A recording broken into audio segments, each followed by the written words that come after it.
ہمیں اتنی ساری نعمتیں دی ہیں، تو اللہ کو اس سے دلچسپی نہیں ہے کہ آپ میلبرن میں رہتے ہیں، سڈنی میں رہتے ہیں، پاکستان میں رہتے ہیں، بنگلہ دیش میں رہتے ہیں، آپ ایک اچھے ڈاکٹر ہیں، اچھے انجینئر ہیں، اللہ کو اس سے کوئی دلچسپی نہیں۔ اللہ کو اس سے دلچسپی ہے کہ تم نے مجھے یاد رکھا ہوا ہے اور میرے احکام کو فالو کر رہے ہو یا نہیں کر رہے۔ آپ کہہ سکتے ہیں کہ پھر ہم چھوڑ دیتے ہیں سارے کام جو ہم جس سلسلے میں ہم آئے ہیں۔ چھوڑنے کی ضرورت نہیں ہے، یہ اسلام کا حسن اور اسلام کی خوبی ہے۔ اسلام آپ سے دنیا چھڑاتا نہیں ہے، بلکہ آپ کو اسلام دنیا میں ترقی کا حکم دیتا ہے، لیکن نیت ٹھیک کرنے کے ساتھ۔ آپ اگر ڈاکٹر بن رہے ہیں تو آپ کی ایک نیت پیسہ کمانا ہو سکتا ہے، آپ نیت ٹھیک کر لیں کہ میں پیسہ بھی کماؤں گا اور انسانوں کی خدمت بھی کروں گا۔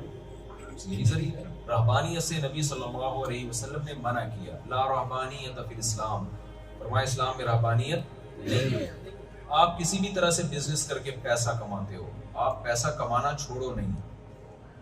نبی صلی اللہ علیہ وسلم نے فرمایا ایماندار تاجر قیامت کے دن پیغمبروں کے ساتھ ہوگا۔ المؤمن القوی احب الی اللہ من المؤمن الضعیف، طاقتور مومن اللہ کو کمزور سے زیادہ محبوب ہے۔ اس میں جسمانی طاقت بھی ہے، اس میں سائنس اور ٹیکنالوجی کی طاقت بھی ہے، اس میں اکنومیکلی مضبوط ہونے کی طاقت بھی ہے۔ آج اگر ہمارا کنٹری پاکستان پاورفل ہوتا تو ہم لوگوں کی آنکھوں میں آنکھیں ڈال کے بات کر رہے ہوتے۔ اکثر مجھے ایک حدیث یاد آتی ہے، نبی صلی اللہ علیہ وسلم کے پاس ایک صحابی آئے کچھ مانگنے کے لیے، آپ نے ان کو حکم دیا کہ جاؤ کلہاڑی لے کے جنگل سے لکڑیاں کاٹو۔ تو انہوں نے کلہاڑی لے کے جنگل سے لکڑیاں کاٹ کے بیچنا شروع کیا، تو بہت سارا پیسہ کما لیا انہوں نے۔ تو ہمارے نبی کو ایک امتی کا بھیک مانگنا پسند نہیں تھا، آپ نے ان کو اس طرح سے پیسے کمانے کی ترغیب دی۔ تو آپ بتاؤ اس پیغمبر کو کسی قوم کا، کسی نیشن کا، کسی کنٹری کا جو اسلام کے نام پہ بنا تھا، اس قوم کا بھیک مانگنا کیسے پسند آئے گا کہ جو ہر تھوڑے دنوں کے بعد کشکول لے کے IMF سے قرضے مانگ رہے ہو۔ تو ہم جس دلدل میں دھستے چلے جا رہے ہیں، وہ تعلیم میں بھی پیچھے، بزنس میں بھی ہم پیچھے، تو ہمیں ان دونوں چیزوں میں آگے نکلنا ہے۔ یہ ہمارے مذہب کا حکم ہے، لیکن اللہ کے قانون کو فالو کرتے ہوئے۔ آپ تجارت کر سکتے ہیں، شراب کا بزنس نہیں کر سکتے۔ آپ بزنس کر سکتے ہیں، آپ جھوٹ نہیں بول سکتے اس بزنس میں، آپ سودی لین دین نہیں کر سکتے، آپ جوا اور سٹے کا بزنس نہیں کر سکتے۔ آج کل بلاک چین کے نام سے بڑا بزنس ہو رہا ہے، سب اس میں لگے ہوئے ہیں۔ شریعت میں جائز نہیں ہے بزنس، اسلام نے آپ کو ضابطے دیے کہ یہ حلال ہے یہ حرام ہے۔ کوئی چیز مارکیٹ میں بیچنی ہے سیدھا تو قیمت لگاؤ۔ یہ کیا کہ 5 آدمی نے خرید لیا تو ان کا پیسہ بھی ملے گا، وہ 5 آگے 5 کو پہنا دیں گے، وہ پہنائیں گے، وہ بیچیں گے تھوڑی۔ وہ اسی لالچ میں خریدے گا کہ میں آگے 5 کو پہنا، وہ پہنائے کہ پیسے۔ یہ تو غلط غیر اخلاقی طریقے ہیں دولت کمانے کے۔ سیدھا سیدھا اپنی چیز بیچو بھائی، اتنے کی ہے، لینا ہے لو، نہیں تو پتلی گلی سے نکلو۔ یہ کیا بات ہے کہ تو آگے بیچے گا تو 2 آدمیوں کا کمیشن بھی مجھے ملے گا۔ تو ڈراپ شپنگ میں بھی بہت سے کچھ طریقے جائز ہیں، کچھ ناجائز طریقے ہیں۔ اچھا آج کل ہر آدمی مفتی بنا ہوا ہے، یوٹیوب پہ آگے جو ہے نا وہ کوئی اس کا لینا دینا نہیں فن افتاء سے۔ مفتی تو باقاعدہ ایک فن ہے بھائی، وہ ایک علم ہے جس کو پراپر وے میں حاصل کر کے انسان مسائل کا جواب دینے کا اہل بنتا ہے۔ یہ تھوڑی کہ ہر آدمی ہر طرح کے مسائل بتا رہے ہیں۔ تاجر نے بتایا کہ ڈراپ شپنگ ہے، جو مولوی لوگ کہتے ہیں قبضے سے پہلے چیز بیچنا جائز نہیں ہے، یہ مولویوں کی بنائی ہوئی باتیں ہیں، اور وہ اوٹ پٹانگ باتیں کرنا شروع کر دی اس نے۔ کہا کہ پہلے زمانے میں قبضہ کرنا اس لیے ضروری تھا کہ بھائی وہ دھوکے کا خطرہ تھا، اب دھوکے کا خطرہ نہیں ہے۔ بھائی قبضہ کا دھوکے کی وجہ سے نہیں ہے، قبضے کا خطرہ اس لیے کہ جس چیز کا آپ رسک نہیں لیتے نا، رسک آپ کے زمان میں نہیں آتی، آپ پروفٹ بھی نہیں لے سکتے۔ وسیم بھائی کے پاس موبائل رکھا ہوا ہے، آپ نے وسیم بھائی سے خریدا، آپ نے قبضے میں لیے بغیر آگے بیچ دیا، تو قبضہ جب تک نہیں لوگے تو رسک ٹرانسفر نہیں ہوگا۔ اب اگر وہ ہلاک ہو جاتا ہے تو نقصان تو وسیم بھائی کا ہے کیونکہ ان کے قبضے میں۔ جب آپ کی جیب میں آئے گا، آپ چور چھین کے ڈاکو چھین کے چلا گیا تو کس کا نقصان ہے؟ آپ کا نقصان ہے۔ تو شریعت کہتی ہے چند سیکنڈ کے لیے رسک لو، مگر رسک لینا پڑے گا، اس کے بعد آپ اس پہ نفع کماؤ گے۔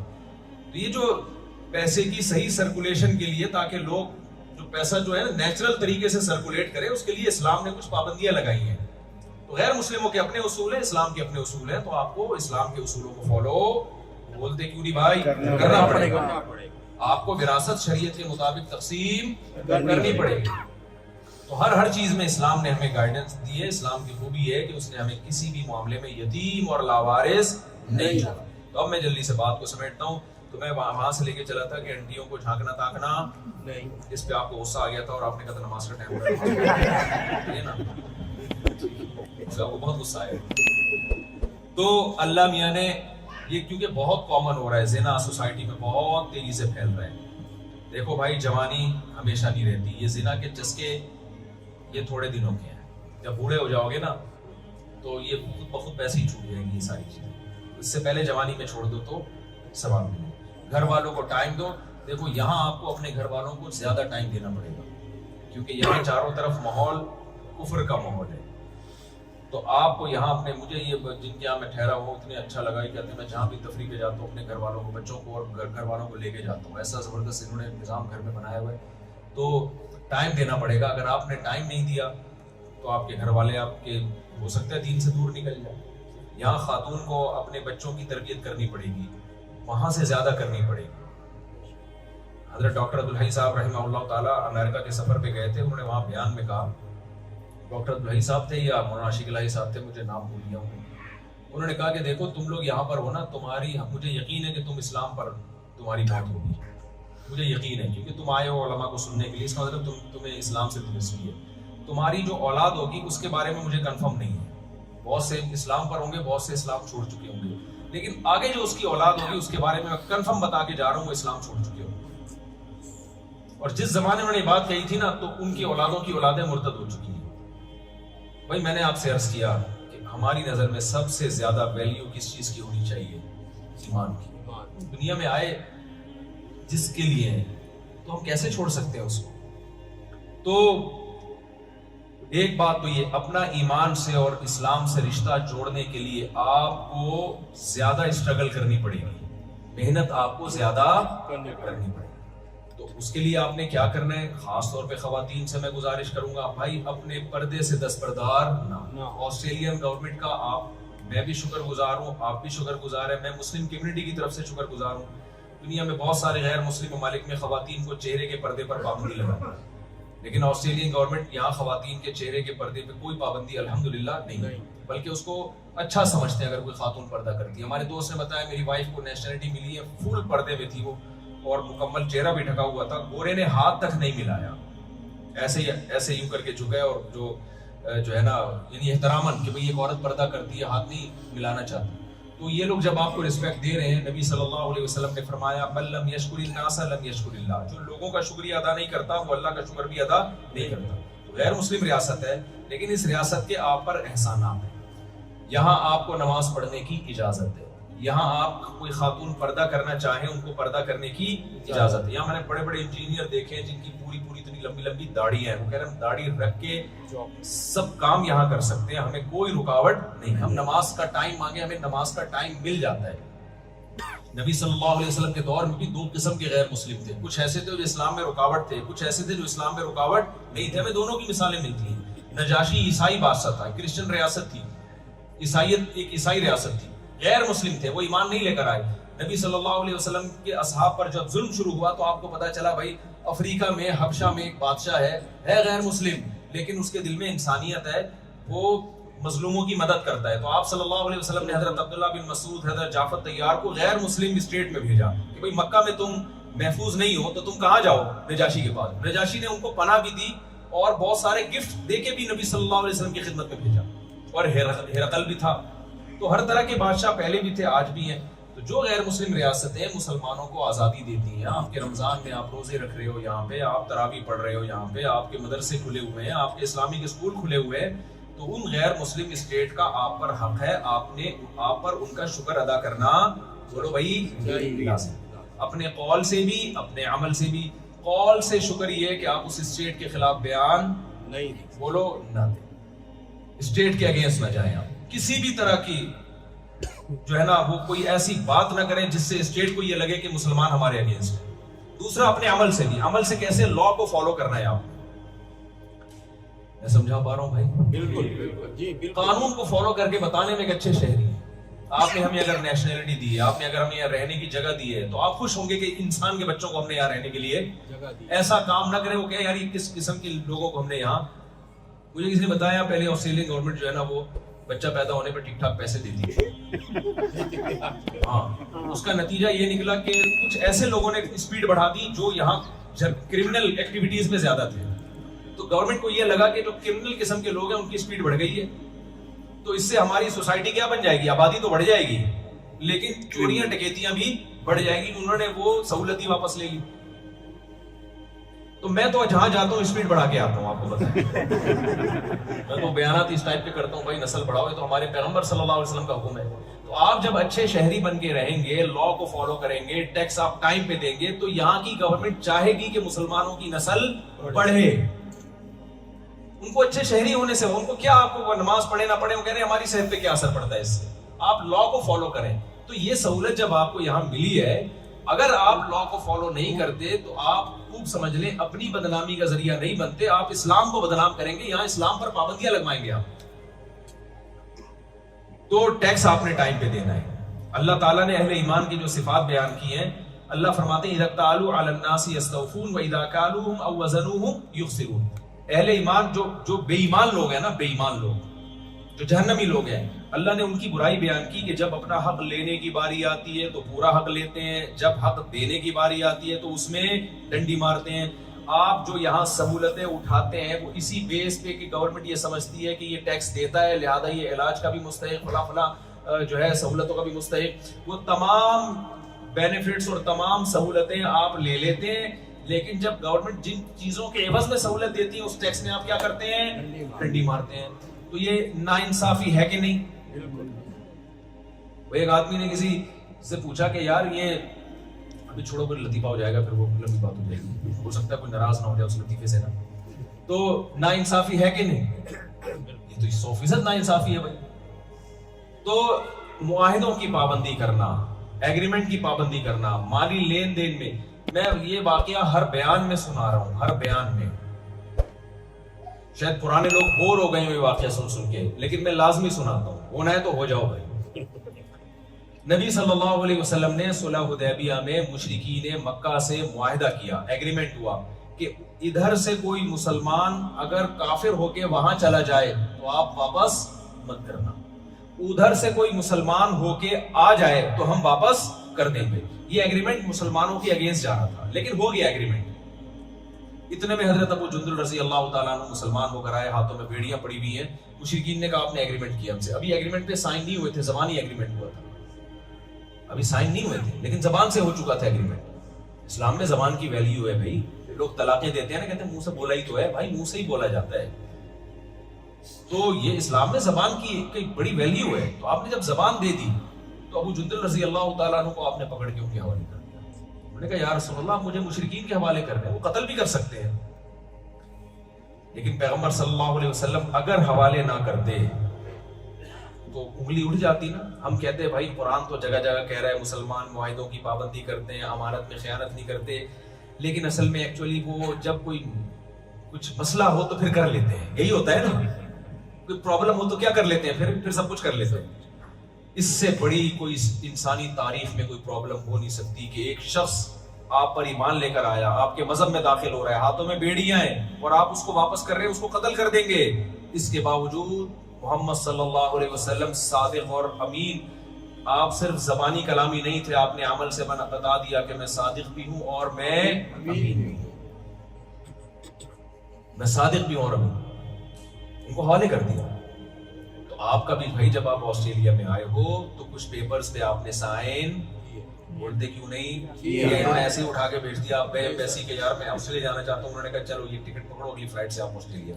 کچھ تو سائن ہی ہوں گے نا، چشمہ لگا کے پڑھے بھی ہوں گے آپ نے، نہیں بھی پڑھے ہوں گے تو پتہ تو ہوگا نا کہ یہ لا ہے جس کو میں نے فالو یہاں پہ آ کے کرنا ہے.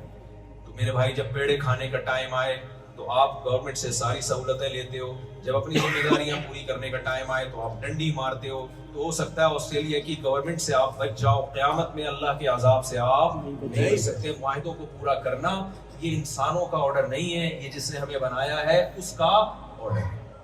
سمجھتے ہو کہ نہیں سمجھتے ہو؟ تو یہ کام بھی آپ نے یہاں پہ کرنا ہے. اور انٹیوں کو نہیں دیکھنا، وہ تین چاچا کو بار بار بتانا پڑ رہا ہے نا. اور تیسرا کیا کام آپ نے کیا کرنا ہے بھائی؟ شراب کے قریب نہیں جانا. انما الخمر والمیسر والانصاب والازلام رجس، اللہ کہتے ہیں پلید ہے، ناپاک ہے، نجس ہے. آپ اس پہ کتنے خوشنما لیبل لگاتے ہیں، انسان کی ڈپریشن دور ہوتی ہے، یوں ہو جاتا ہے. بھائی اللہ نے کہہ دیا، جب صحابہ نے، جب مشرکین نے کہا نا کہ اس میں تو کچھ فائدے بھی ہیں، ریلیکس ہو جاتا ہے نا انسان، غم بھول جاتا ہے. تو اگر غم بھولنا بری بات ہے کیا؟ اتنی بڑی ٹینشن جس کے لیے آپ کو میڈیسن لینی پڑ رہی تھی, ڈاکٹروں کے پاس جانا پڑ رہا تھا, کاؤنسلنگ کرنی پڑی تھی, آپ کو سائیکولوجسٹ آپ کو گھنٹوں گھنٹوں بٹھا کے اس سے ایک پی کے فٹ فاٹ ہو جاتا ہے آدمی. کیا خیال ہے, ٹینشن سے بچ گیا کہ نہیں بچ گیا؟ ٹینشن تو بڑھ گئی. تو یہ سوال مشرکین نے کہا تھا کہ ہم جب پیتے ہیں تو پھر سیٹ ہو جاتے ہیں, بہت سارے کام کر لیتے ہیں. اللہ میاں نے ہمیں لاجک پیش نہیں کی. اللہ میاں نے کہا اسمہما اکبر من نفعہما, یہ جوا اور شراب ہے نا, ان کے نقصانات ان کے فائدوں سے اس کا گناہ اس کے فائدوں سے زیادہ ہے. گناہ یہ کہ اللہ ناراض ہوتا ہے. اب کتنے بھی فائدے ہوں بھائی ناراض کون ہو رہا ہے؟ اللہ. بس یہ نقصان ہمارے لیے کیا ہے بولو. تو میں خواتین کو بھی کچھ باتیں بتاتا ہوں. بھائی خواتین بھی ہماری یہاں کی کچھ خواتین جو بیان نہیں سن رہی وہ بہت لبرل ہو جاتی ہیں. وہ جب اس ماحول میں دیکھتی ہیں کہ مردوں اور عورتوں کے حقوق سیم ہیں, یقیناً حقوق دونوں کے سیم ہیں, اس معنی میں سیم ہیں دونوں کے حقوق کہ مرد اگر اپنی ذمہ داری پوری نہیں کرے گا اس کو بھی پوری سزا ملے گی, عورت اپنی ذمہ داری پوری نہیں کرے گی تو اس کو بھی پوری سزا ملے گی. مرد کو مرد ہونے کی بیس پہ اللہ بخشیں گے نہیں کہ چونکہ تو آدمی تھا لہذا تو نے اگر حقوق میں ڈنڈی مار دی تو چونکہ تو آدمی ہے میں تجھے چھوڑ دوں گا. لیکن دونوں کے حقوق کی نیچر میں بہت فرق ہے. جو اسلام کے علاوہ جو سیکولر اور لبرل طاقتیں ہیں وہ کہتے ہیں بھائی میاں اور بیوی دونوں کیا ہیں؟ سیم. لیکن اللہ میاں کا جو قانون ہے خواتین سے, بہت معذرت کے ساتھ اللہ میاں نے یہ جو ایک عدد میاں آپ کو عطا فرمایا ہے اس کو گھر کا سربراہ بنایا ہے. یہ وداؤٹ الیکشن وزیر اعظم بھی ہے, وداؤٹ سلیکشن اور الیکشن یہ گھر کا صدر بھی ہے. نہیں ہے بات, بعض دفعہ ہم پہ ہماری مرضی کا صدر اکثر ایسا ہی ہوتا ہے, بعض دفعہ نہیں تو ہمیشہ ایسا ہی ہو رہا ہوتا ہے, نہیں آتا. لیکن جب کوئی وزیر اعظم یا صدر بن جائے تو فالو کرنا پڑے گا کہ نہیں پڑے گا؟ اب لا بنا دیا بھائی لال بتی پہ رکنا ہے آپ نے, گرین پہ چلنا ہے اور اسپیڈ لمٹ اتنی ہے, آپ کو میں صدر کو نہیں مانتا, یہ میری مرضی کا نہیں ہے. بھائی تو مانے نہ مانے جب ایک دفعہ سربراہ ہے تو آپ کو لا کو فالو کرنا پڑے گا. تو گھر ایک چھوٹی سی ریاست ہے جس میں اللہ تعالیٰ نے میرے اور آپ جیسے بے وقوفوں کو کیا بنا دیا ہے؟ صدر بنا دیا ہے. اب ہماری عورتوں پر لازم ہے کہ وہ ہماری گھر کے اندر بولو اطاعت کریں, عزت بھی دیں اطاعت بھی کریں معذرت کے ساتھ. اس بہانے شاید کچھ عزت ہو جائے بھائی. عورت پر دو حقوق ہیں. نمبر ایک, سپیریئر گھر میں مرد ہے, عورت بولو نہیں. نمبر دو, جو امیر ہوتا ہے نا اس کو ریسپیکٹ دینی پڑتی ہے. عورت کو شوہر کو کیا دینی پڑے گی؟ بولو عزت دینی پڑے گی. آج کل یہ عزت گھروں سے نکل رہی ہے. شوہر کی کیا ذمہ داری ہے؟ ٹوٹلی تمام نان نفقہ اللہ نے مرد کے کندھوں پہ ڈالا ہے. الرجال قوامون علی النساء فرمایا سربراہ مرد ہے.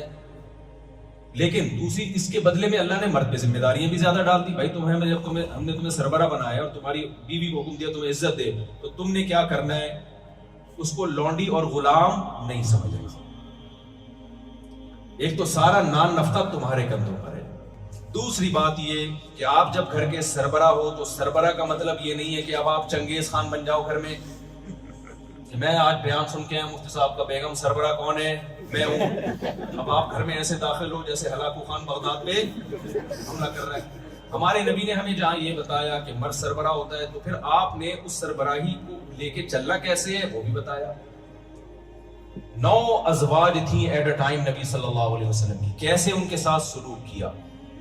میں اکثر ایک حدیث ہر جگہ بیان کرتا ہوں, وہ میں اس لیے ایک بیان کرتا ہوں کہ بہت ساری حدیثیں بیان کریں گے ٹائم لگے گا. ایک پکڑ لو تو اس بات بہت تمیز سے سمجھ میں آ جاتی ہے.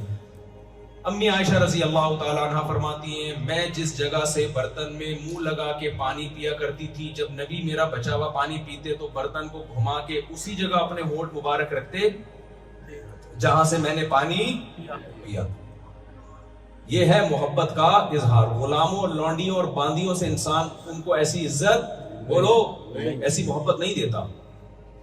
تو چنگیز خان نہیں گھر میں رہنا, محبت کے ساتھ بیگم کے ساتھ معاملات گھر میں کرنے ہیں, اس کو ٹائم دینا ہے. اللہ میاں نے ہر رشتے کو قرآن میں بیان کیا اور اس رشتے کا نام لیا. یوم یفر المرء من اخیہ, اللہ کہتے ہیں قیامت کے دن انسان اپنے بھائی سے بردر سے بھاگے گا. تو بھائی کو عربی میں کیا کہتے ہیں؟ اخ کہتے ہیں. اللہ نے بھائی کے لیے کیا لفظ استعمال کیا؟ بھائی کا لفظ, جو عربی میں تھا اخ کا لفظ. وَأُمِّهِ, اپنی اماں سے دور بھاگے گا. اماں کو عربی میں کہتے ہیں, ہی لفظ استعمال کیا. باپ سے دور بھاگے گا, باپ کو عربی میں کیا کہتے ہیں؟ اب. اللہ نے اب کا لفظ استعمال کیا. بیوی کو عربی میں زوجہ کہتے ہیں، لیکن اللہ نے وہاں زوجہ کا لفظ استعمال نہیں کیا. وصاحبتہ، اپنے ساتھ رہنے والی سے بھی دور بھاگے گا. یعنی اللہ نے بیوی کو جو لقب دیا وہ صاحبہ کا دیا ہے. صاحبہ کا مطلب جو آپ کے ساتھ ہمیشہ رہتی ہے. آپ جہاں جہاں جا رہے ہیں معذرت کے ساتھ پھلترو کی طرح چپکی ہوئی آپ کے ساتھ.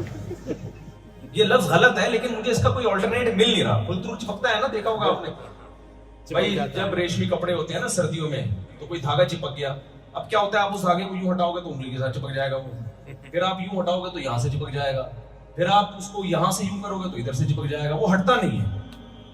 تو جب آپ کی شادی ہو گئی تو یہ بیگم آپ کے ساتھ قیامت تک کے لیے، ابا اما نہیں چپکتے، بھائی نہیں چپکے گا. بیگم کا اللہ نے جو لقب دیا ہے وہ چپکنے والی. اب جہاں بھی ہو، تفریح کے لیے جا رہے ہو بیگم ساتھ، آؤٹنگ کے لیے جا رہے ہو بیگم، آپ کو پھر آپ کیوں چھوڑ کر آئے ہو وہاں پہ؟ تو بھائی میں بھی لے کے جاتا ہوں، میں بھی لے کے جاتا ہوں. جب وسائل ہوں، جب اسباب ہوں، جتنے وسائل جتنے اسباب ہیں، تو میں آپ کو بتا کے تھوڑی لے کے جاؤں. میں بھی لے کر گیا ہوں اپنے گھر والوں کو، میں نے جہاں جہاں مجھے پاسبل ہوا میں دنیا میں گھمایا ہے ان کو میں نے، اور آئندہ بھی گھمانے کا ارادہ ہے. لیکن کچھ لوگوں کو ہم نے دیکھا ہے کہ وہ جب بیوی پردہ کرتی ہے، ہوم میکر ہے، وہ ہاؤس وائف ہے، تو اس کے ہاؤس وائف ہونے کا ناجائز فائدہ اس کو گھر کی چار دیواری میں بند کر کے تالا لگا کے ایلفی ڈالی اس میں، پوری دنیا میں گھوم رہے ہیں اور اس کو کوئی خیال نہیں ہے. تو یہ خاندانی ہونے کی علامت نہیں. خاندانی ہونے کی علامت بولو نہیں.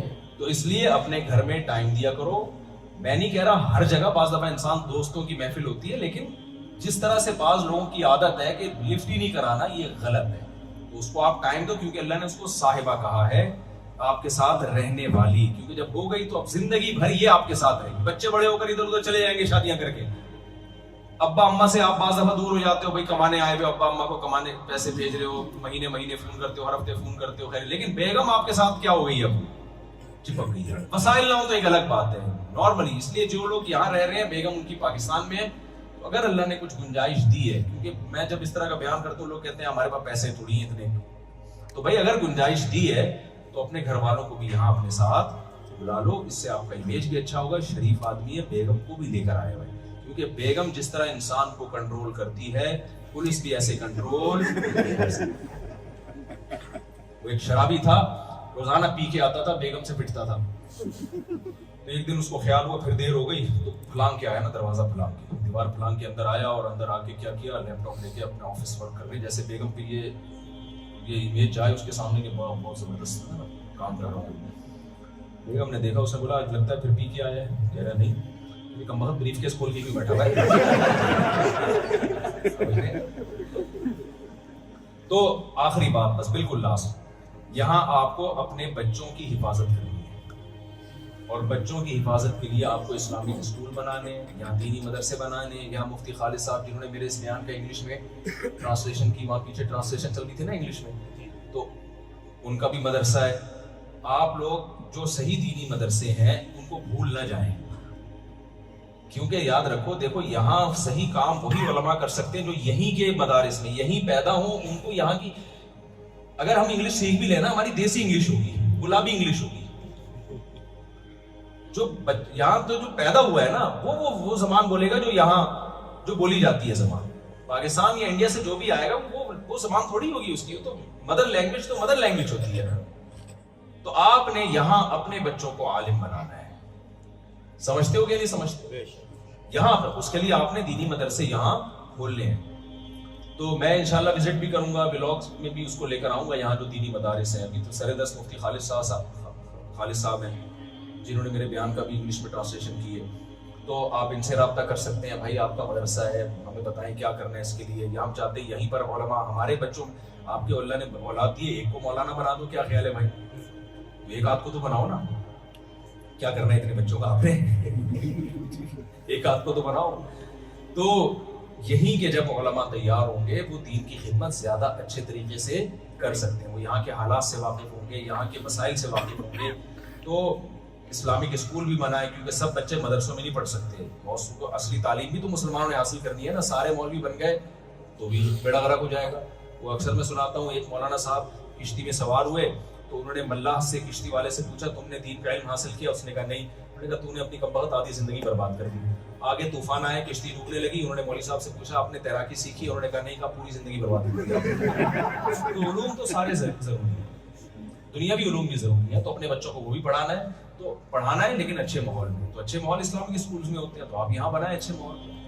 کیا خیال ہے بھائی؟ اور قانون کو فالو کریں, گورنمنٹ کا جو لا ہے. تو میں سمجھتا ہوں انشاءاللہ آپ کی دنیا بھی اچھی ہو جائے گی اور آپ کی آخرت. اللہ تعالیٰ سمجھنے کی, عمل کی توفیق عطا فرمائے. اچھا, خواتین پردے کا بہت اہتمام کریں, پردہ نہ اتاریں, اپنی بچیوں کو بچپن سے پردہ سکھائیں.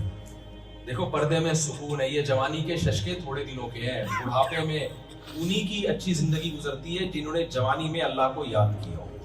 اور آپ نے اپنی بچی کو ابھی سے لبرل بنا دیا نا, اور اس کو بے پردگی سکھا دی, تو سب سے پہلے بے پردگی سے حیا نکلتی ہے, اور حیا سے بچے بنتے ہیں بدتمیز. سب سے پہلے وہ ماں سے بدتمیزی کریں گے, ماں سے تمیز سے بات, کیونکہ حیا ہے جو انسان کو بڑوں کے سامنے آہستہ آواز سے بولنا سکھاتی ہے. جب آپ نے بچیوں کو چڑیاں نیکریں پہنانا شروع کر دی, ان میں حیا نکل جائے گی, نہ وہ باپ سے تمیز سے بات کرے گی اور نہ وہ ماں سے. تو آپ اللہ کے لیے نہیں, کم از کم اپنے فیوچر کے لیے بچوں کو دین سکھا دیں. اللہ تعالیٰ سمجھنے کی عمل کی توفیق عطا فرمائے. کے سوال آپ پوچھ رہے تھے جلدی سے اسپیڈ کے ساتھ. جی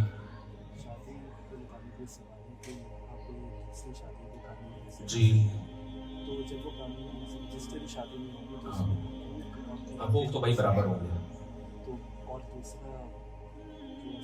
خلا, دیکھیں یہ جو یک طرفہ خلا ہے نا, یہ اسلام میں جائز نہیں. جی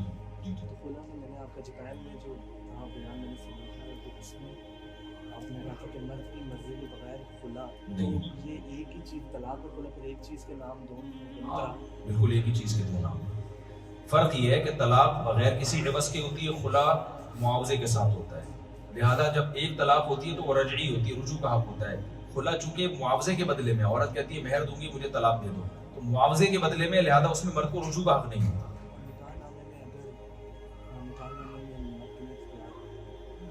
اگر مرد نے اختیار دے دیا عورت کو طلاق کا, تو عورت کے پاس بھی طلاق کا اختیار, نکاح نامے میں دینے سے نہیں ہوتا. ایجاب و قبول میں نا یہ الفاظ کہلوائے جاتے ہیں کہ میں نے تم سے نکاح کیا اس شرط کے ساتھ کہ تمہیں بھی طلاق کا اختیار ہے. عورت کہے میں نے اس شرط کے ساتھ اس نکاح کو قبول کیا.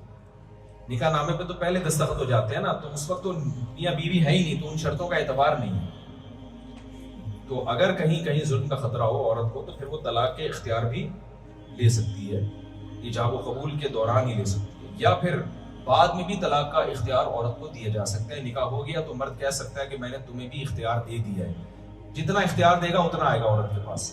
یہ کہہ دیا کہ اس مجلس میں تمہیں اختیار ہے, جیسے نبی صلی اللہ علیہ وسلم نے اپنی ازواج کو اختیار دیا تھا کہ بھئی تمہیں اختیار ہے اگر تم علیحدگی لینا چاہو, تو وہ اس مجلس کے ساتھ خاص ہوگا. اگر 1 مہینے کے اختیار دیے تو 1 مہینہ, تا قیامت دے دیا تو تا قیامت. لیکن اس کی ضرورت کیا پیش آئی؟ ہاں اختیار. لیکن خوب سمجھ لیں اسلام میں نکاح کو توڑنے کا اختیار مرد کے پاس ہے. خواتین کو یہ بات اچھی تو نہیں لگتی ہے, لیکن جب ہے تو ماننی پڑے گی. سمجھ رہے ہیں اسلام میں ایسا نہیں ہے کہ عورت جب چاہے کورٹ سے خلا لے لے. خلا شریعت میں کل عدم ہے, اس کی کوئی حیثیت نہیں. جج صرف اپنی بیوی کو طلاق دے سکتا ہے, دوسروں کی بیویوں کا نکاح جج ختم نہیں کر سکتا. ہاں کہیں ظلم ہو رہا ہو بہت زیادہ, یہ بہت زیادہ, میں نے کہا تھا کہ بے تحاشا مرد مارتا پیٹتا ہے, تو اس پہ عورت جو ہے نا وہ کیس کر سکتی ہے, اور یک طرفہ بھی فسخ نکاح ہو سکتا ہے. تو کسی نے ہندو نے کمنٹ کیا, اس کا مطلب تھوڑا بہت مارنا جائز ہے. تھوڑا بہت مارنا جائز نہیں ہے. بات یہ ہو رہی ہے کہ ظلم ایک خاص نوعیت کا ہوتا ہے تو حق ہوتا ہے نا. اب مثال کے طور پر میں کہوں کہ اگر مرد اپنی بیوی کو گالیاں دیتا ہے, بدتمیزی سے بات کرتا ہے, تو عورت کو خلا کا حق نہیں. یعنی حق کا مطلب جج نکاح ختم نہیں کر سکتا, یہ کر سکتا ہے کہ سزا دے دے مرد کو کہ یار تم تمیز سے بات کرو, تم چنگیز خان کی اولاد ہو کیا ہو, کچھ بھی سزا دے سکتا ہے, لیکن اس بیس پہ نکاح ختم نہیں کر سکتا. اس کا یہ مطلب تھوڑی ہے کہ مرد کے لیے بدتمیزی سے بات کرنا حلال ہے. نہیں آئی میرا خیال بات صحیح. آپ کی بیگم نے آپ سے کہا واپسی پہ 6 انڈے لیتے آؤ.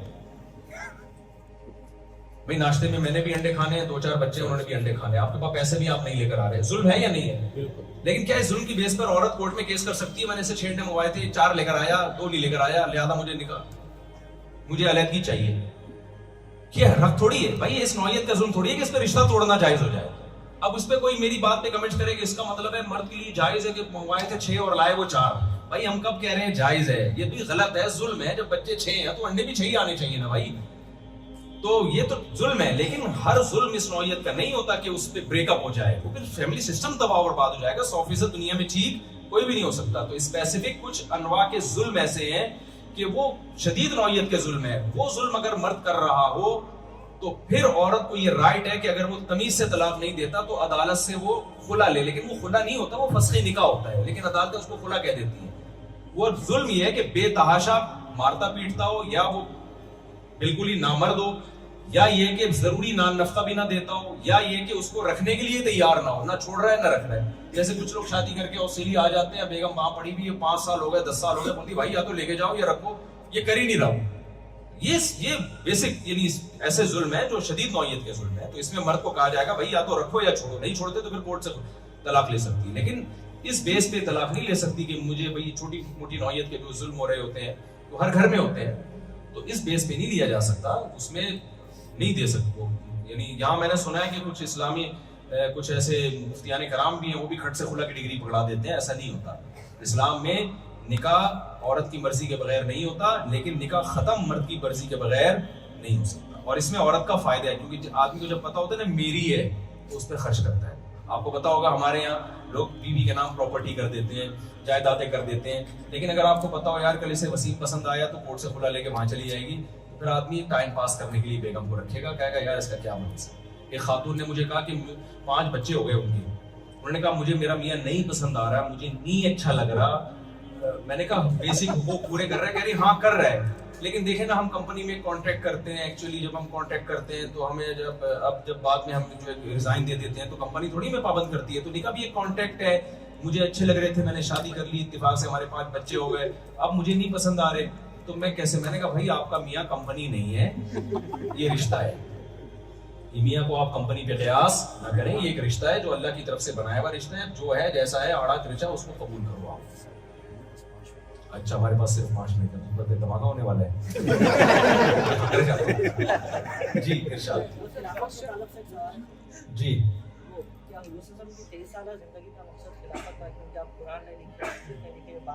یہ آج کل بہت سوال کیا جا رہا ہے, کہتے ہیں نبی صلی اللہ علیہ وسلم کی 23 سالہ زندگی کا مقصد تو خلافت تھا, تو ہم خلافت کی تحریک کیوں نہیں چلاتے؟ دیکھو اسلام جو ہے نا وہ کہتا ہے جس زمانے میں خیر کو پھیلانے کے لیے جو طریقہ سوٹیبل ہو, قابل عمل ہو, اس کو اختیار کرو. کسی ایک مخصوص طریقے کو اسلام نے فوکس نہیں کیا ہے. یہ سب سے بڑا مسئلہ یہ ہے کہ آج پاکستان میں بھی ہر تھوڑے دنوں کے بعد کوئی اسکالر اٹھتا ہے, یہ مولانا لوگوں کے تزکیے پہ لگے ہوئے ہیں, لوگوں کو انسان کا بچہ بنانے کی کوشش میں لگے ہوئے ہیں, خلافت کی تو کوئی بات کر ہی نہیں رہا. لیکن جو کر رہے ہوتے ہیں ان سے پوچھا جائے آپ پریکٹیکلی کیا کر رہے ہیں, تو کر وہ نہ تزکیہ کر رہے ہوتے ہیں نہ خلافت لا رہے ہوتے ہیں. تو گراؤنڈ ریئلٹی کو دیکھ کر خیر کو غالب کرنے کا جو بھی طریقہ اختیار کیا جائے گا وہ ٹھیک ہے. ہمارے نبی صلی اللہ علیہ وسلم نے, ایک صاحب مجھے کہنے لگے جہاد کے بغیر خلافت نہیں آ سکتی, اسلامی حکومت نہیں آ سکتی, یہ ممکن نہیں ہے کیونکہ مکہ میں 13 سال آپ نے دعوت دی, لیکن جب جہاد ہوا ہے تو خلافت آئی ہے. تو میں نے کہا مدینہ میں کیسے آ گئی؟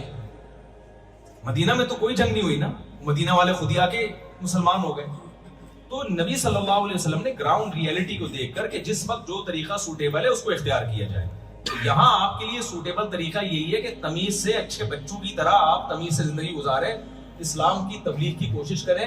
یہاں کی گورنمنٹ کو اگر آپ نے یہ کہنا شروع کر دیا ہمیں خلافت چاہیے, تو خلافت گئی تیل لینے, ٹھیک ہے, آپ کی ایسی کی تیسی ہوگی جو آپ کا تھوڑا بہت دین, ذرا سا بھی ان کو شک ہو گیا نا کہ یہ کچھ گڑبڑ کرنے والے ہیں, ایسی واٹ لگے گی کہ نسلیں یاد رکھیں گی. ان باتوں میں مت آئیں. جو طریقہ سوٹیبل ہے, جو وہ طریقہ آپ اختیار کریں, انسان کے بچوں کی طرح تمیز کی طرف چلتے رہیں تو تمیز سے رہیں گے. آخری سوال جی. میں یہاں پہ کھانے کا کام ہی میرا کیٹرنگ کا, تو یہاں پہ بہت ایشو ہو رہے ہیں سر. ایک تو کھانے کا یا کھلانے کا تھا؟ کھلانے کا بھی اور کھانے کا بھی. ہینڈ سلیٹر چکن کا مسئلہ, ہینڈ سلاٹ جو ہے نا, دیکھیں, اور ایک مشین سلاٹ, یہ بہت نہیں, مشینی ذبیحہ حلال نہیں ہے, ہاتھ سے ذبح. مشین کا کوئی مذہب نہیں ہوتا. اللہ تعالیٰ نے یہ شرط لگائی ہے کہ عیسائی ہو, یہودی ہو یا مسلم ہو, وہ اللہ کا نام لے گا. ہندو اگر ذبح کرتا ہے وہ ہمارے لیے حلال نہیں. تو مشین جو ہے نہ وہ عیسائی ہوتی ہے, نہ ہندو ہوتی ہے, اور نہ وہ آپ کہہ سکتے بٹن دبانے والا تو مسلمان ہوتا ہے, تو بٹن سے نہیں ہوتا بھائی, وہ تو ایسے تو ہندو ذبح کرے اور آرڈر دینے والا مسلمان ہو اس کو. تو حلال و حرام میں کھانے پینے کی چیزوں میں ویسے بھی احتیاط پر عمل کرنا لازم ہے. تو جب تک ہاتھ سے ذبح کیا ہوا نہ ہو حلال نہیں ہو سکتا. ہاں گھر میں کر لیں, زبان اللہ گھر میں کر لیں. مری ہوئی مرغی کو حلال نہیں کریں. نہیں, ریسٹورینٹ والوں کی زبان کا اعتبار نہیں ہے, وہ تو بزنس کے لیے کر رہے ہوتے ہیں سب کچھ. آپ تحقیق کریں تھوڑی سی. اگر وہ مسلمان ہے اور پھر کہتا ہے کہ بھائی وہ واقعی اور آپ کو غالب گمان ہے کہ سچ کہہ رہے ہیں,